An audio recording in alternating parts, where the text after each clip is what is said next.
Now, sportswear giant Nike is being investigated by a US civil rights watchdog. It's over whether the workplace diversity policies may have unfairly treated white employees.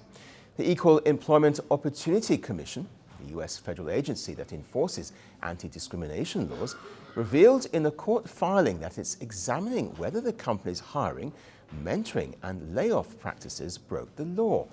The agency has demanded internal company data from Nike, including a racial and ethnic breakdown of employees who were selected for mentoring and leadership programs, and how layoffs were decided, and whether some programs were limited to specific racial groups.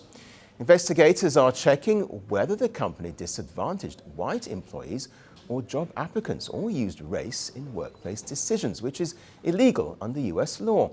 The agency went to court after saying Nike did not fully comply with a broad subpoena requesting these details. However, this case is unusual. Most discrimination probes start with a worker complaint. This one did not. Instead, the EEOC's chair, Andrea Lucas, personally initiated the case in May 2024.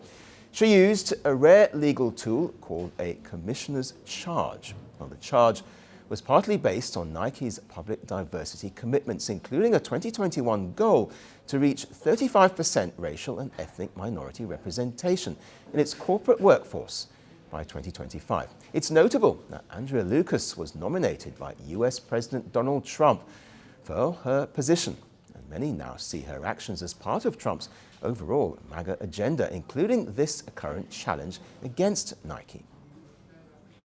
The EEOC will take all necessary steps, including subpoena enforcement actions, to ensure the opportunity to fully and comprehensively investigate.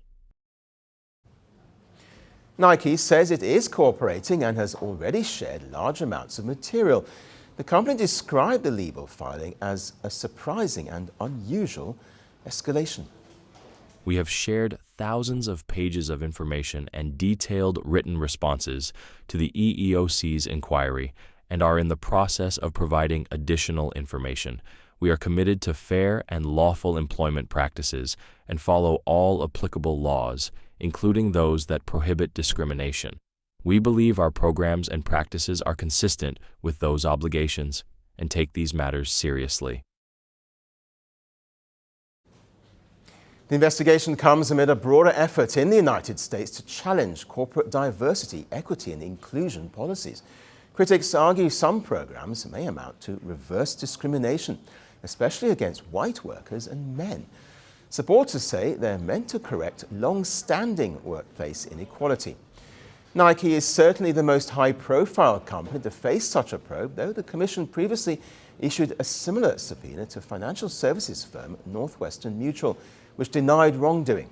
Some complaints were also filed by the conservative group America First Legal, founded by Trump advisor Stephen Miller. Under Title 8 of the US Civil Rights Act, employers cannot make decisions based on race, even when pursuing diversity goals.